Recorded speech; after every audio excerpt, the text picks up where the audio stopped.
کریم نے امام علی مقام کو میدان کربلا میں بھی کتنا اعلیٰ شان اعلیٰ عظمت سے نوازا. چند روایت سنیے. امام علی مقام امام حسین رضی اللہ تعالیٰ عنہ نے خیمے کے ارد گرد خندق کھودی، گڑھے کھودے اور اس میں آگ لگائی. اس کا مقصد کیا تھا؟ تاکہ خیمے محفوظ رہے، پیچھے سے یزیدی حملہ نہ کر سکے. یہاں خیمہ ہے تو آگے آپ تھے، آپ کا لشکر تھا، سامنے یزیدی تھے تو پیچھے خیموں کے پیچھے خندقیں کھود کر آگ لگا دی اس میں، تاکہ پیچھے سے حملہ نہ ہو سکے اور اہل بیت اطہار، بچے، جو عورتیں، شہزادیاں تھیں، وہ محفوظ رہیں. امام علی مقام جب آگے آئے تو ایک شخص آگے بڑھا، اس کا نام تھا مالک بن عروہ.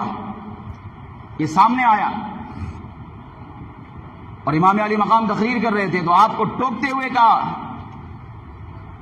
کہ اے حسین، یہ آپ نے خیموں کے ارد گرد خندق کیوں کھودی اور خندق میں آپ نے آگ لگائی اور آگ کے شعلے بلند ہو رہے تھے. تو اس نے جب آگ کے شعلوں کو بلند ہوتے ہوئے دیکھا تو مالک بن عروہ نے کہا اے حسین، لگتا ہے تم نے وہاں کی آگ سے پہلے یہاں آگ لگا لی. یعنی معاذ اللہ اس بدبخت، اس پلید کا، اس لانتی کا کہنے کا مقصد یہ تھا کہ معاذ اللہ آپ دوزخ میں جائیں گے، تو جب وہاں دوزخ میں جانا ہی ہے تو دنیا میں آگ کیوں لگا دی؟ کیا اس میں جانا چاہتے ہیں؟ اب یہ جملہ بڑا سخت تھا، نازیبا تھا، بے ادبی والا تھا، توہین والا تھا. یاد رکھیں، امتی گناہگار ہو، بدکار، فاسق، فاجر ہو سکتا ہے، مگر اہل بیت کا اگر بے ادب ہوا، اہل بیت کا گستاخ ہوا، یا صحابی کا گستاخ ہوا، یا کسی نبی ولی کا گستاخ یا بے ادب نکلا تو پھر اس کے اعمال برباد کیے جائیں گے، پھر ساری زندگی بھی وہ تباہ و برباد ہوگا اور دنیا جیسے تیسے گزار بھی دے، مگر یہ بے ادبی، توہین ایسی لانتی چیز ہے کہ یہ چیز اس کی قبر کو بھی جہنم کا گڑھا بنا دیتی ہے اور یہی چیز قیامت کے دن اسے گھسیٹ کر جہنم میں داخلے کا ذریعہ بنتی ہے. بے ادبی، توہین کو کبھی بھی زندگی میں اپنی زبان پر مت لائیے گا. یہ آج کے اس جمعے کا سمجھو سب سے بڑا اہم درس ہے.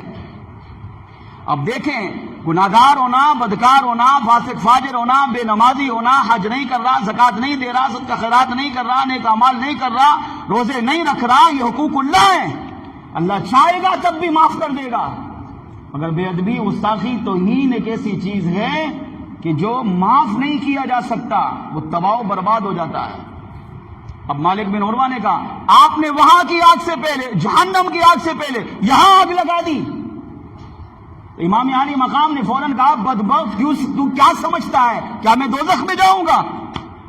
ہم وہ ہیں جو دوزخ کے نہیں، جنت کے وارث ہیں. کیا تم نے میرے نانا سے یہ حدیث نہیں سنی؟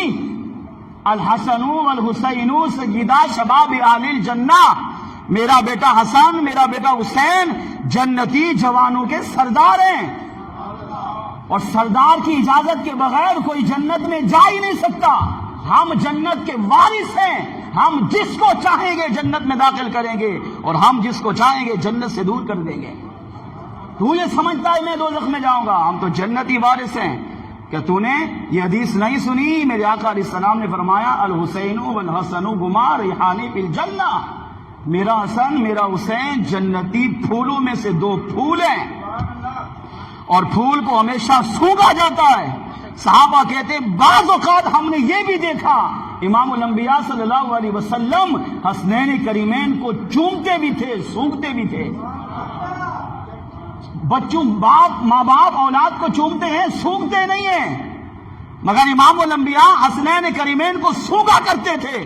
جب صحابہ نے سونگنے کی وجہ پوچھی تو میرے آقا نے یہاں پر بیان کیا کہ میرا بیٹا حسن حسین جنتی پھولوں میں سے دو پھول ہیں اور پھولوں کو اس لیے سونگا جاتا ہے کہ ان سے خوشبو آتی ہے. میں اس لیے سونگتا ہوں کہ ان سے جنت کی خوشبو آتی ہے. تو کیا سمجھ رہے ہیں میں دوزخ میں جاؤں گا؟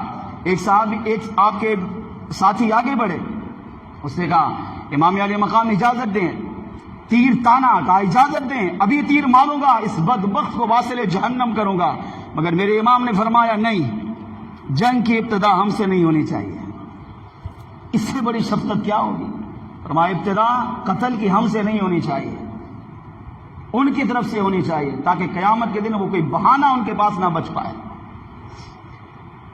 منع کر دیا کہ تیر نہیں مارنا ہے، کیا کرنا؟ اللہ کی بارگاہ میں ہاتھ اٹھا دیے، دعا مانگی، عرض کیا اے اللہ اس بدبخت نے بہت سخت جملہ میرے بارے میں کہا، اس سے مجھے تکلیف ہوئی، تو اسے دنیا کے آگ کے عذاب میں مبتلا فرما۔ اسے بدبخت تھا، گستاخ تھا، بے ادب تھا، اب گستاخ بے ادب کے لیے کوئی رعایت نہیں ہے۔ تو امام نے وہاں دعا مانگی کھڑے کھڑے عاشوراء کے دن 10 محرم العام کو، اے اللہ اس بدبخت نے مجھے جہنمی کہہ کر میری توہین کی، تو اسے آخرت میں تو جہنم میں جائے گا، دنیا میں اسے آگ کے عذاب میں مبتلا فرما۔ میرے امام نے ابھی دعا مانگی، دعا ختم نہیں ہوئی تھی، ابھی کہہ رہے تھے اللہ کی بارگاہ میں۔ وہ مالک بن عروہ گھوڑے پر سوار تھا، تو اس کا گھوڑا بدکا، دوڑا تو آگے زمین میں سوراخ تھا، تو گھوڑے کا پاؤں زمین کی سوراخ میں گھسا، تو گھوڑا دھڑام سے گرا۔